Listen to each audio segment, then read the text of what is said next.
Hello everyone, welcome to Chanakya IAS academy Patna. Topic of the day session. आज के इस session में हम बात करेंगे about universal declaration of human rights UNDHR। आखिर इसे न्यूज में क्यों था, क्या इसका बैकग्राउंड रहा है, क्या क्या इसके इंपॉर्टेंस है, इन तमाम बातों पे हम इस सेशन में डिस्कशन करेंगे। तो रिसेंटली यह इसलिए न्यूज में था कि 10 दिसंबर 2023 को United nation universal declaration of human rights UDHR का 75th एनिवर्सरी था। मतलब इसके जो एस्टेब्लिशमेंट है उसका 75 साल हो चुका है। यह यूनाइटेड नेशन का एक बहुत ही इंपॉर्टेंट बॉडी है जिसमें बहुत सारे ह्यूमन राइट्स से रिलेटेड मैटर्स रखे गए हैं। क्या इसके पर्सपेक्टिव्स हैं जो इसे इस्टेब्लिश किया गया, क्यों इसे इस्टेब्लिश किया गया। तो अगर हम बात करें, UDHR is the landmark document ensuring human rights and fundamental freedom for all the individuals. तो बेसिकली क्या है कि यह एक डॉक्यूमेंट्स है जिसमें बहुत सारे ह्यूमन राइट्स और फंडामेंटल जो फ्रीडम हो सकता है एक इंडिविजुअल का, उसे मेंशन किया गया है और जिसे आज 75 साल हो चुके हैं। अब हम बात करते हैं इस UDHR के बारे में।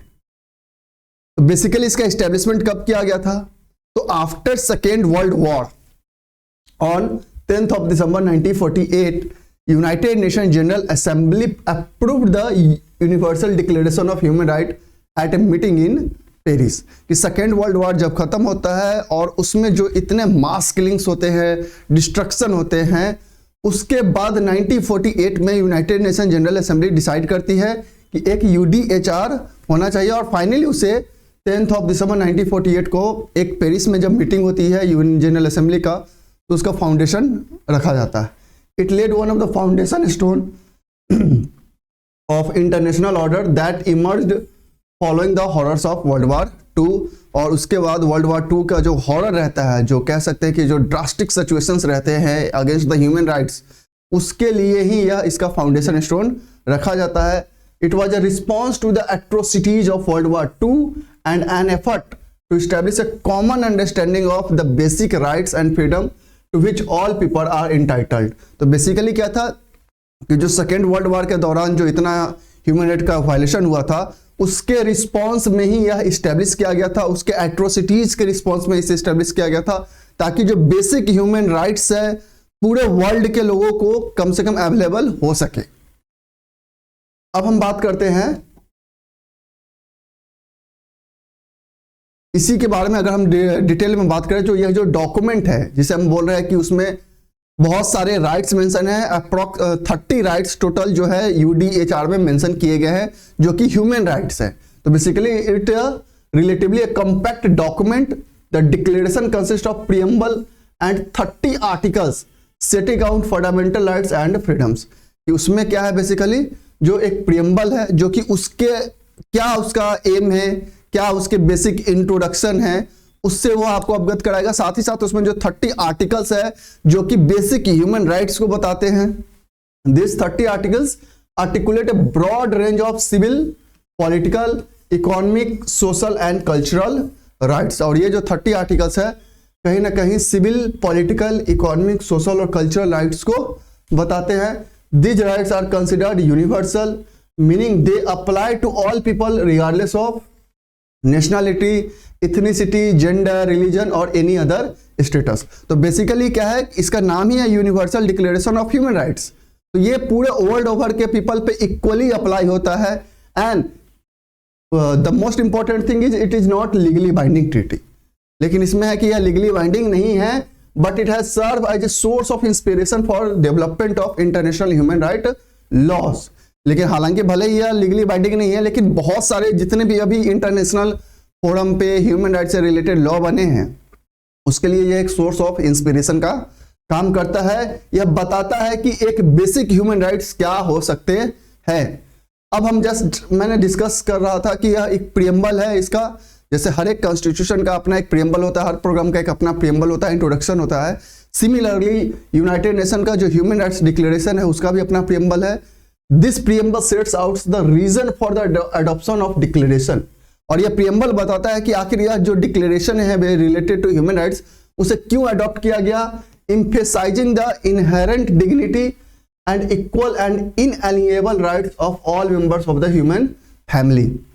और उसके साथ साथ जो भी कह सकते हैं इनहेरेंट डिग्निटी है, जो इक्वालिटी की बात करता है, उन सब के बारे में यह प्रियम्बल में आपको देखने को मिलेगा। जैसे universal declaration of human rights है, उसका प्रियम्बल की हम बात करें, it clearly sets out that whereas recognition of the inherent dignity and of equal and inalienable rights of all the members of human family is the foundation of freedom, justice and peace in the world। कि जितने भी आप family है, individuals है, उनका जो foundation है, उनका जो फ्रीडम है, उनकी जो जस्टिस है, वही पूरे वर्ल्ड ओवर का एक फाउंडेशन बना सकता है, बेसिक ह्यूमन राइट्स को प्रोटेक्ट कर सकता है। आफ्टर दैट अब हम इस आर्टिकल्स की बात करें, जो 30 आर्टिकल्स यूडीएचआर में मेंशन किए गए हैं जो कि different perspectives of human rights को बताते हैं। उसमें से सम एग्जांपल अगर हम बात करें, right to life, liberty and security of person, right to freedom of religion, of expression and assembly, right to work and education, right to an adequate standard of living. तो basically क्या है, ये कुछ ऐसे बेसिक राइट्स है जो कि UDHR के 30 आर्टिकल्स में मेंशन किए गए हैं। This declaration also says that all are equal before the law and that everyone is entitled to a fair and public hearing by an independent and impartial tribunal, and it says that everyone has right to seek and to enjoy other countries asylum from prosecution. तो basically ये क्या declare कर रहा है कि कुछ basic rights है कि सभी लोग इक्वल हैं before the law and everyone has entitled to be heard by an impartial court whenever he or she is in any type of problem, and after that everyone has right to seek or enjoy asylum in some other countries to get protected from the prosecution। कि prosecution होने से वो protect हो सके, इसलिए दूसरे country में asylum ले सकते हैं। तो ये कुछ बेसिक राइट्स है जो कि यूडीएचआर में डिक्लेयर किए गए। अब आप इस चार्ट के थ्रू समझ सकते हैं कि कौन कौन से टोटल 30 राइट्स आपको दिए गए हैं, इस यूडीएचआर में मेंशन किए गए हैं। तो मैं पहला बात करूं तो first one here is you have the responsibility to respect the others rights of others. कि सबसे पहला आपको राइट तभी मिलेगा जब आप दूसरे के राइट को रिस्पेक्ट कीजिएगा। आपके राइट्स को तभी रिस्पेक्ट दिया जाएगा जब आप दूसरे के राइट्स को रिस्पेक्ट कीजिएगा। तो first condition is you have to respect the rights of others. No one has right to hold you in slavery. किसी के पास यह राइट नहीं है कि आपको स्लेव बना के रख सके। No one has right to torture you. You have right to be recognised everywhere as a person before the law. We are all equal before the law and entitled to equal protection of law, जो कि Indian constitution में भी mention है आपका। You have right to seek legal help if your right are violated. No one has right to wrongly imprison you or force you to leave your country. You have right to a fair public trial. Everyone is innocent until proven guilty. You have the right to privacy. Again right to privacy की बात है। No one can interfere without your reputation, family, home or consideration. You have right to travel. You have right to seek asylum in any other country if you are prosecuted in your own. Everyone has right to a nationality. All consenting adults have the right to marry and to raise a family. You have right to own property. Everyone has right to belong to a religion. You have the right to think and voice your opinion freely. Everyone has right to gather as a peaceful assembly. You have the right to participate in the governance of your country either directly or helping to choose representative in free and genuine elections. You have the right to social security and are entitled to economic, social and cultural help from your government. Every adult has right to a job, fair wage and membership in trade union. You have the right to leisure and rest from work. Everyone has right to an adequate standard of living for themselves and their family. Everyone has right to an education. Everyone has the right to freely participate in cultural and scientific advancement of their community, and their intellectual property as artists or scientists should be protected. We are all entitled to social order in which we have enjoyed these rights. everyone's rights and freedom should be protected unless they obstruct the right and freedom of others. No state, group or person can use this declaration to deny the rights and freedom of others. तो basically यह total 30 जो articles है, जो 30 rights mention किए गए हैं, जो basic human rights हैं, जो कि ऑल ओवर वर्ल्ड में हर एक को अवेलेबल है, जो ये यूनाइटेड नेशन ह्यूमन डिक्लेरेशन का राइट्स में डिक्लेयर किया गया है। अब कुछ हम अचीवमेंट्स की बात करें कि आफ्टर इस्टेब्लिशमेंट इन 1948, तो जो 75 साल हो गए हैं, उसमें क्या UNDHR का सच में कुछ रिलेवेंस रहा है, क्या इसके अचीवमेंट्स रहे हैं? हालांकि इसका जो ट्रीटी है वो लीगली बाइंडिंग नहीं है, तो क्या यह एक इंस्पिरेशन के रूप में काम किया भी है या नहीं किया है? तो basically it is recognised as having inspired and pave the way for more than 70 human rights treaties at global and regional level according to UN के अगर डाटा की हम बात करें तो यूनाइटेड नेशन के अकॉर्डिंग अभी तक आफ्टर एस्टेब्लिशमेंट मोर देन 70 कह सकते हैं ह्यूमन राइट्स डिक्लेरेशन है, वो ग्लोबल लेवल पे हो चाहे रीजनल लेवल पे हो, यह एक सोर्स ऑफ इंस्पिरेशन बना है। It inspired the decolonisation movement and anti apartheid movement. It also inspired freedom fighters all around the world, B it on gender issue, B it on LGBTIQ issues, B it against racism. तो जितने भी आप कह सकते हैं कि world over में वो रेसिज्म के अगेंस्ट में हो, कास्ट के अगेंस्ट में हो, या किसी भी जेंडर के बेसिस पे डिस्क्रिमिनेशन हो रहा हो, वहां सभी जगह यह जो फ्रीडम फाइटर्स है उनको इंस्पायर किया है। जो अपार्थाइड मूवमेंट था उसमें भी यह बेसिकली एक इंस्पिरेशन के रूप में वर्क किया है। तो इसका रिलेवेंस है, लीगली बाइंडिंग नहीं है, but still it is a source of inspiration for human rights all over the world. What is situation now? अभी क्या है सिचुएशन?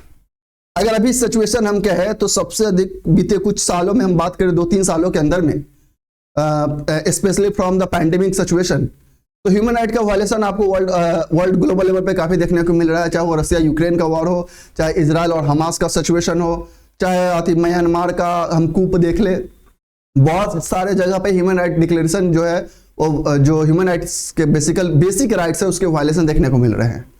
अगर इसी में हम बात करें तो 75th anniversary comes as a human right are challenged in a war between Israel and Hamas, Russia-Ukraine war, internal conflict in Myanmar and Sudan, and in a host of other places and situations. UN Secretary General Antonio Guterres said the Universal Declaration has been too often misused and abused. It is exploited for political gain and it is ignored often by the very same people. और इन्होंने कहा है कि जो secretary general है Antonio Guterres ने कहा है कि जो यूनिवर्सल डिक्लेरेशन है वह बार बार वायलेशन हुआ है for political gain and some other purpose. जैसे आप एग्जांपल में देख सकते हैं, अभी इजराइल हमास का इशू चल रहा है, रसिया यूक्रेन वॉर हो, या फिर म्यांमार का कूप हो, या सूडान में जो इंटरनल कॉन्फ्लिक्ट्स चल रहे हैं, ये सब कहीं ना कहीं बेसिकली ह्यूमन राइट्स के वायलेशन ही है। However Amnesty International says that declaration is living proof that a global vision for human right is possible and can be realised. लेकिन एमनेस्टी इंटरनेशनल रिपोर्ट ये कहता है कि भले ही ये वायलेशंस हो रहे हैं बट स्टिल इसका रिलेवेंस है, and despite the many times the declaration has been ignored और exploited, it is still relevant and the world should honour its success and learn from its failures. और world को इसके जो inspiration है उससे सीखना चाहिए, और जो फेलियर्स है उसको इग्नोर करते हुए उस पर काम करना चाहिए, जिससे कि ह्यूमन राइट डिक्लेरेशन जो ह्यूमन राइट्स वायलेट हो रहे हैं वो आगे चल के वायलेट ना हो, और जो बेसिकली एम है UDHR के एस्टैब्लिशमेंट का वो पूरा हो सके। तो बेसिकली इसे का अभी रिसेंटली 75th जो एनिवर्सरी है इसका सेलिब्रेट किया गया था, दैट्स वाई यह न्यूज में था। आई होप अब आपको समझ में आ गया होगा कि UDHR के 30 राइट्स क्या है, क्यों इसे एस्टैब्लिश किया गया था, क्या एम है, क्या प्रॉब्लम्स है, और प्रेजेंट में इसका क्या सिचुएशन है। तो that's all for today, thank you.